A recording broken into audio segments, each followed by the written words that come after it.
साथियों नमस्कार, मैं अजय सिंह आप सभी का हार्दिक स्वागत एवं अभिनंदन करता हूं।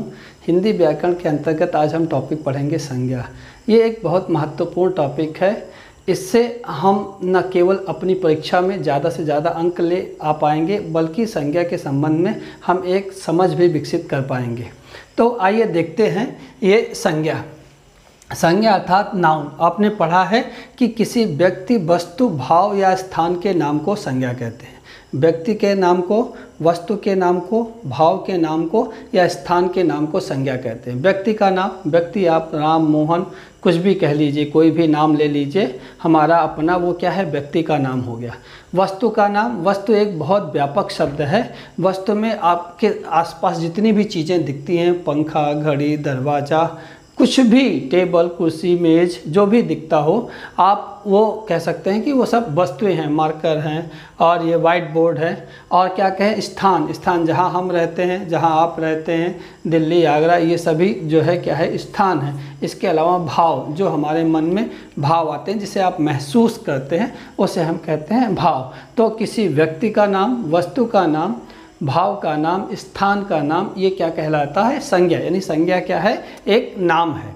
अब एक बात और है कि संज्ञा क्या है, एक विकारी शब्द है। विकारी शब्द क्या होते हैं, वे शब्द जिनमें लिंग, वचन और कारक के आधार पर परिवर्तन हो जाए, उसे हम क्या कहेंगे, विकारी शब्द है। तो संज्ञा में भी लिंग, वचन और कारक के आधार पर परिवर्तन होता है, इसलिए हम इसे क्या कहते हैं, विकारी शब्द कहते हैं।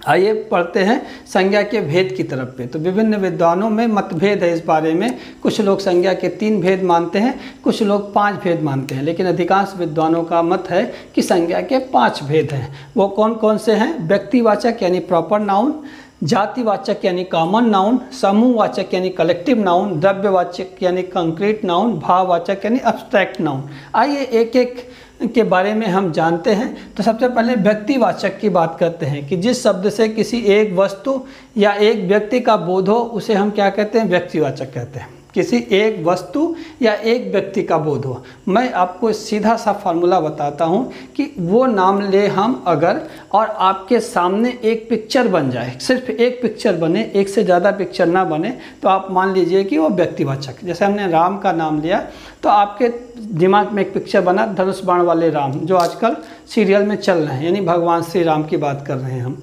तो आप समझ गए कि ये व्यक्तिवाचक है। हम गांधी जी का नाम लेते हैं तो एक पिक्चर बन जाता है कि गांधी जी वो लाठी वाले, ठीक है, लंगोटधारी, तो आप वो क्या हो गए, व्यक्तिवाचक। इसी तरह से हम गंगा का नाम ले तो एक नदी का चित्र आपके दिमाग में बनता है। इसी तरह हम हिमालय का नाम ले तो एक पिक्चर आपके दिमाग में बनता है, वह पहाड़ जो हमारी सीमाओं की रखवाली करता है। तो जिस शब्द से किसी एक वस्तु या व्यक्ति का बोध हो, उसे हम क्या कहते हैं, व्यक्तिवाचक संज्ञा। ठीक है, उदाहरण बता दिया। इसके अलावा हम देखते हैं कि क्या क्या चीज़ें व्यक्तिवाचक संज्ञा में आती हैं। तो ध्यान रखिएगा, व्यक्तियों के नाम, जितने भी व्यक्ति आपके आसपास दिखेंगे, हम, आप या किसी का भी नाम, वो सभी क्या हो गए, व्यक्तिवाचक नाम में आते हैं। दिशाओं के नाम, जितनी भी दिशाएं होंगी, यानी उत्तर, दक्षिण, पूरब, पश्चिम, ना ऊपर नीचे जितनी भी हैं, ये सब क्या हैं, दिशाएं जितने हैं, जितनी दिशाओं के नाम हैं, वो सब क्या हैं, वो व्यक्तिवाचक संज्ञा में आते हैं। देशों के नाम जितने हैं, भारत, पाकिस्तान, अफगानिस्तान, श्रीलंका, चीन, नेपाल, भूटान, वो सब सारे देश के नाम व्यक्तिवाचक संज्ञा में आते हैं। राष्ट्रीय जातियों के नाम, जैसे हम कहें पाकिस्तानी, ना अमेरिकी, भारतीय, तो ये सब राष्ट्रीय जातियां हो गई, इनके नाम भी व्यक्तिवाचक संज्ञा में आते हैं। समुद्रों के नाम, जितने भी समुद्र हैं, उनके नाम किस में आएंगे, व्यक्तिवाचक संज्ञा में आएंगे। नदियों के नाम जितने हैं ना, यमुना हो गई, ताप्ती हो गई, राम, गंगा, जितने भी नदियों के नाम हैं, वो सब किस में आएंगे, व्यक्तिवाचक संज्ञा में आएंगे। पर्वतों के नाम भी हैं, हिमालय पर्वत, आल्पस पर्वत, जितने भी पर्वत के नाम हैं, वो सब क्या हैं, किस में आएंगे, ये व्यक्तिवाचक संज्ञा में आएंगे। नगरों, चौकों, सड़कों के नाम, सड़कों के नाम रख दिया, शेषासुरी मार्ग, महात्मा गांधी मार्ग, नहीं, चौक का नाम दिया सरोज नगर, ठीक है, नगर का नाम दे दिया, ठीक है, सरोज चौराहा, ठीक है। जितने भी आपको इसके नाम मिल गए, नगरों, सड़कों और चौकों के नाम, वो सब किस में आएंगे, व्यक्तिवाचक संज्ञा में आएंगे। पुस्तकों, समाचार पत्रों के नाम, जितने भी पुस्तकें होंगी, उनके जो नाम होंगे, जितने भी समाचार पत्र हैं, दैनिक जागरण, अमर उजाला, जितने भी हैं, ये सब किस में आएंगे, व्यक्तिवाचक संज्ञा में आएंगे। जितने भी ऐतिहासिक युद्ध हुए, हल्दी घाटी का युद्ध, पानीपत का युद्ध, जितने ऐतिहासिक जितनी घटनाएं हुई हैं, ठीक है। चौरी चौरा कांड, मतलब जितनी भी घटनाएं हुई हैं वो सभी किस में आएंगे, व्यक्तिवाचक संज्ञा में आएंगी। दिनों और महीनों के नाम, सारे दिन ये व्यक्तिवाचक संज्ञा में, सारे महीने व्यक्तिवाचक संज्ञा में, जितने भी त्यौहार हैं, दिवाली, होली, ईद, जितने भी उत्सव हम करते हैं ये सब के सब किस में आएंगे, व्यक्तिवाचक संज्ञा में। तो व्यक्तिवाचक संज्ञा को लेकर के आपका कॉन्सेप्ट एकदम क्लियर हो गया कि जिससे केवल एक चित्र बने आपके दिमाग में उसे हम क्या कहेंगे, व्यक्तिवाचक संज्ञा। ये सभी किस में आएंगे, व्यक्तिवाचक में। आइए बढ़ते हैं अगले पे, जातिवाचक। जिस शब्द से एक ही प्रकार की वस्तुओं अथवा व्यक्तियों का बोध हो उसे हम क्या कहें, जातिवाचक। मतलब एक नाम ले और अनेक चित्र आपके दिमाग में बन जाए उसे हम कहेंगे जातिवाचक। जैसे हमने एक नाम लिया मनुष्य, तो सारी मनुष्य जाति का बोध हो गया आपको। हमने एक नाम लिया लड़का, सारे लड़के आपके दिमाग में आमने सामने जितने लोगों को आप जानते हैं वो भर गए। जितनी हम, अगर हमने कहा लड़की, तो जितनी भी लड़कियों को जानते हैं आपके दिमाग में बन गए। यानी कहने का मतलब ये है कि जिस शब्द से हम एक बार नाम लें और अनेक चित्र हमारे दिमाग में बन जाएं, यानी जिस शब्द से एक ही प्रकार की वस्तुओं अथवा व्यक्तियों का बोध हो, एक प्रकार की कई वस्तुएं और कई व्यक्ति हों, तो उसे हम क्या कहेंगे, जातिवाचक। जैसे संबंधियों के नाम ना, मामा, दादा, मौसी, जितने भी पद हैं ना, जितने भी पद के नाम हैं, क्लर्क हैं, ठीक है, अधिकारी हैं, इस टाइप के जितने भी नाम, जितने भी व्यवसाय किए जाते हैं, ठीक है, कृषि है ना, और क्या बोलते हैं, तकनीकी है, जितनी भी व्यवसाय होते हैं, जितने भी कार्य होते हैं, कार्यों के नाम, जितने भी आपका काम करते हैं उन कामों के नाम जो है। इसके अलावा पशु पक्षियों के जितने नाम हैं वो सब, गौरैया, ठीक है, और कबूतर ना, और आप जितने भी पशु पक्षी आपके नाम दिमाग में आते हैं, शेर, घोड़ा, बाघ, जितने भी आते हैं ये सब किस में आएंगे, जातिवाचक में आएंगे। इसी तरह सारे वस्तुएं, जितने भी हमने कहा वस्तु आपको आएंगी, पंखे और ये बल्ब, जितने भी आएंगे ये वस्तुएं सब किस में आएंगे, जातिवाचक में। जितने भी प्राकृतिक तत्व हैं, जैसे तूफान है, आंधी है ना, और ये क्या बोलते हैं, बारिश है, ये जितने भी प्राकृतिक तत्व हैं ये सब किस में आएंगे, जातिवाचक में। तो कुल मिला के आपके समझ में एक बात आ गई कि केवल एक पिक्चर बने तो व्यक्तिवाचक, और एक नाम लेने से कई पिक्चर आपके दिमाग में बने, जितनी चीज़ों को आप जानते हैं तो वो जातिवाचक। बढ़ते हैं तीसरे संज्ञा की ओर, समूहवाचक संज्ञा। समूहवाचक, जिस संज्ञा से वस्तु या व्यक्तियों के समूह का बोध हो, ग्रुप का बोध हो। किसका बोध हो, समूह का, यानी ग्रुप का बोध हो, उसे हम क्या कहेंगे, समूहवाचक संज्ञा। जिस संज्ञा से किसी वस्तु व्यक्ति के समूह का बोध हो उसे हम समूहवाचक संज्ञा कहते हैं। जैसे व्यक्तियों का समूह क्या होगा, सभा होगी, दल होगा, या गिरोह, जैसे डाकुओं का गिरोह होता है ना, तो उसे हम क्या कहेंगे, समूहवाचक। जैसे हम चीज़ों का ले लें, गुच्छा हो गया, कुंज हो गया, या आप देखते हैं घौंद हो गया ना, बहुत एक ही कहते हैं ना, आपका आम का सीजन है और एक ही उसमें डुपनी में बहुत सारे आम लगे हुए हैं तो हम कहते हैं वो आम की घौद है।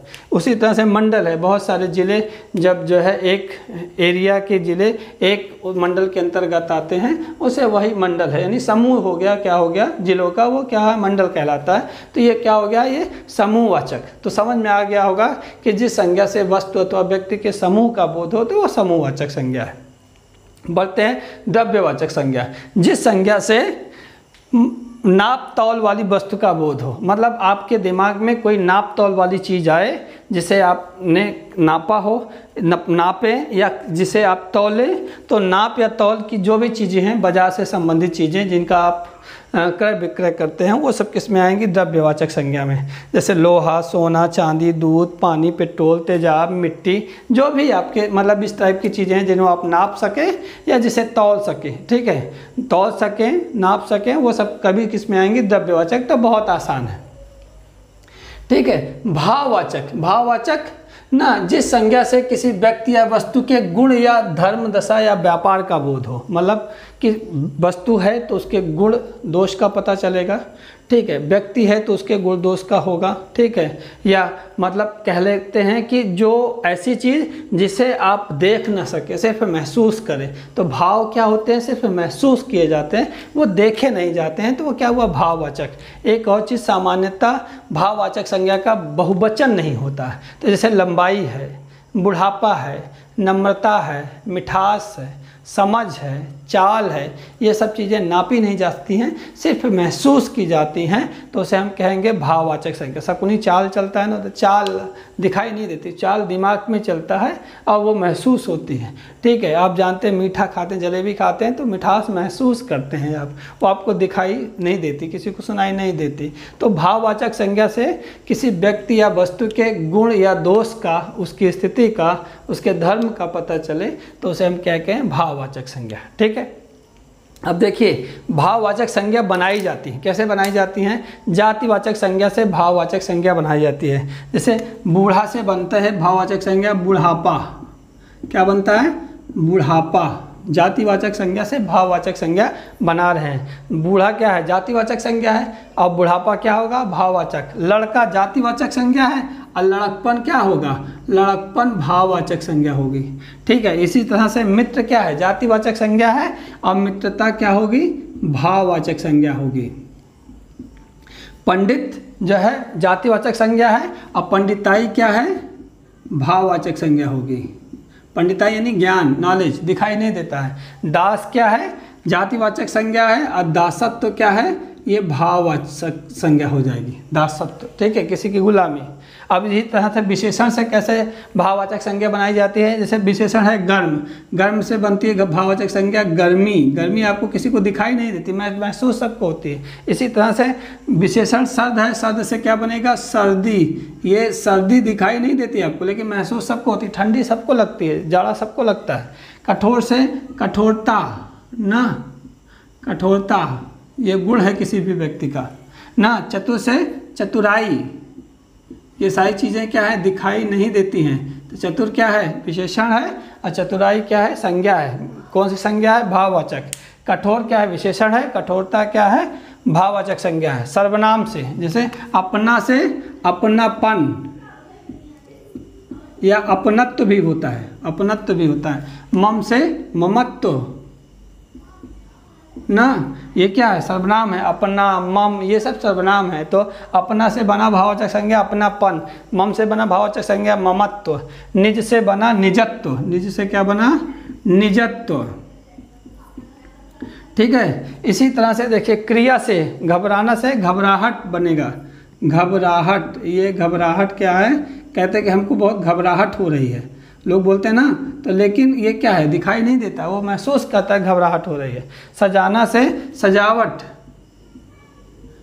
सजावट। ठीक है, इसी तरह से चढ़ना से चढ़ाई।